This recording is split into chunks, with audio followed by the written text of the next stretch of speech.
Aujourd'hui, on parle de douleur au cou, on parle d'exercice et vous le savez, les conseils que je vous donne ne remplacent pas les conseils et l'évaluation d'un professionnel de la santé. Vous allez trouver beaucoup de conseils, beaucoup d'exercices dans mes livres, notamment Plus jamais malade, mon approche globale pour un corps en santé. Et aussi, on fera des allusions à mon roman Corps étranger, publié aux éditions Stanké. Dans la réalité clinique, là, avec nos patients, la mécanique et le stress s'additionnent souvent. On ne peut pas nécessairement séparer ça en deux, des fois oui. Et un problème articulaire peut être amplifié par une sensibilisation du système nerveux. Alors, on peut avoir les deux problèmes et le stress amplifie. Et on a aussi l'inverse parfois. Les gens mettent un problème au cou ou à une autre articulation sur le dos du stress.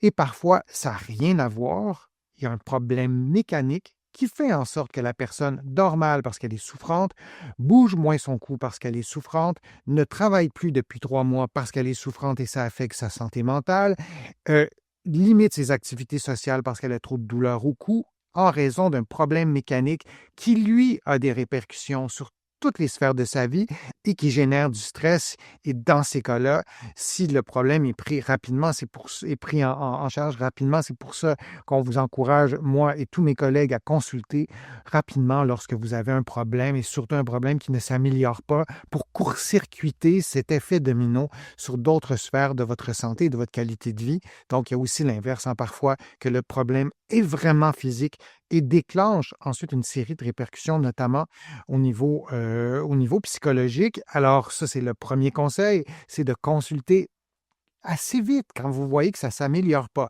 quand vous voyez que la douleur est forte, quand vous voyez que la douleur a des effets sur votre travail, sur votre vie personnelle, sur votre vie amoureuse, et on pourrait continuer encore longtemps, consulter rapidement, observer si la douleur change selon les mouvements ou les situations de stress. Tenir un journal aide à distinguer les facteurs. C'est très fréquent qu'on parle, on discute avec nos patients pour comprendre un peu tout ce qui s'est passé et les personnes ne se souviennent pas de certains détails qui nous sont importants et à eux aussi, mais nous, lors de l'évaluation. Alors, si vous savez que lorsque vous conduisez la voiture plus que 30 minutes, la douleur augmente, si vous savez que si vous tournez la tête pendant que vous conduisez, ça augmente la douleur. Donc, si vous faites des liens, des moments de la journée, des trucs liés au sommeil, liés à la médication, à vos règles, Donc, tous ces liens-là, vous les notez dans un journal sans devenir non plus complètement de construire votre vie autour de ce journal-là. Tout le monde a compris, mais de noter ces détails-là, ça nous aidera lorsqu'on vous rencontrera pour vous évaluer.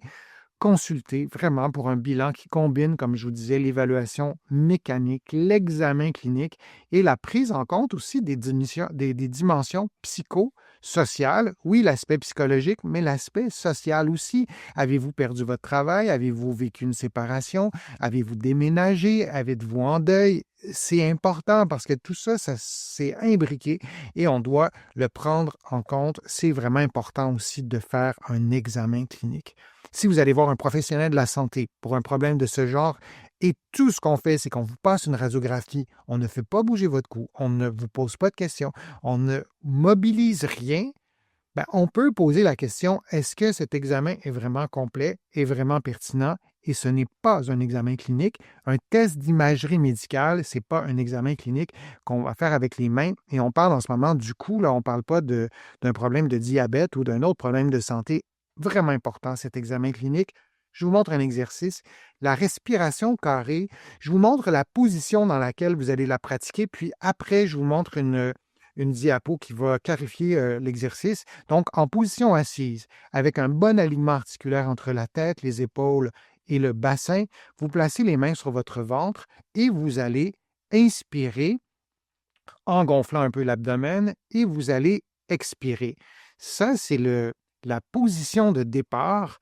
Maintenant qu'on a bien compris la position de départ, je vous montre une image, une illustration qui est tirée de mon livre Plus jamais malade aux éditions du Trait-Carré, que vous pouvez trouver ici au Québec, mais aussi en France. Et c'est avec cette illustration-là qu'on comprend un peu mieux. Alors, ça s'appelle la respiration carrée parce que le temps d'inspiration est le même que le temps d'expiration et on ajoute à ça 4 secondes en apnée, c'est-à-dire que vous ne respirez pas. Tout l'exercice se fait en suivant cette séquence-là de façon détendue. Si le 4 secondes est trop long ou pas assez long, vous pouvez le descendre à 3, vous pouvez le monter à 5, sûrement pas à 10, mais vous devez le faire de façon détendue. Si ça vous stresse d'arriver aux 4 secondes en apnée, diminuez à 3. Si vous commencez, vous pouvez faire un carré pas égal. Vous pouvez faire une inspiration de 4 secondes, une expiration de 4 secondes, et vous pourriez faire un temps en apnée de 2 secondes pour ensuite, progressivement, si vous êtes capable de vous rendre à 4 secondes. Donc, déjà, on comprend le principe. On inspire dans la position que je vous ai montrée, dans la façon que je vous ai montrée, en étant détendu. 4 secondes, on inspire, on arrête pendant 4 secondes, on expire pendant 4 secondes, on arrête pendant 4 secondes et on continue comme ça. C'est un exercice qui est intéressant pour tenter de détendre cette région-là. Les exercices de respiration, ça peut avoir aussi des effets positifs pour nous apaiser. Ça peut avoir un effet aussi sur le système nerveux parasympathique. Il y a certaines études qui le démontrent, de rythmer la respiration. Ça peut être quelque chose de positif. Vous allez trouver sur ma chaîne beaucoup d'autres conseils, beaucoup d'autres exercices aussi. Pour le coup, vous avez des exercices en temps réel, donc vous les faites avec moi et vous suivez cette séquence-là et vous avez différentes durées. J'espère que mes conseils et l'exercice vous sera utile. Merci pour votre présence, merci pour vos commentaires, merci pour vos questions aussi. Je relis tous vos commentaires et ça me fait toujours plaisir de vous relire. Vous allez trouver beaucoup de conseils sur mon site web, le www.denisfortier.ca. Vous allez pouvoir aussi vous abonner à des infolettres hebdomadaires ou thématiques gratuitement. Vous allez trouver aussi beaucoup d'informations dans mes livres que vous allez trouver ici au Québec, notamment mon livre Corps étranger, mon roman, mon livre Plus jamais malade, un guide pratique et d'autres livres sur le dos, sur le vieillissement et d'autres thématiques aussi.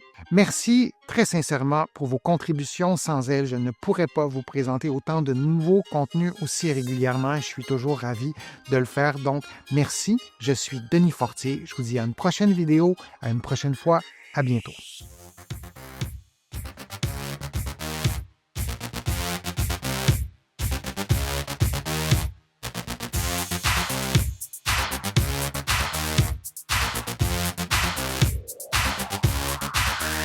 Shh.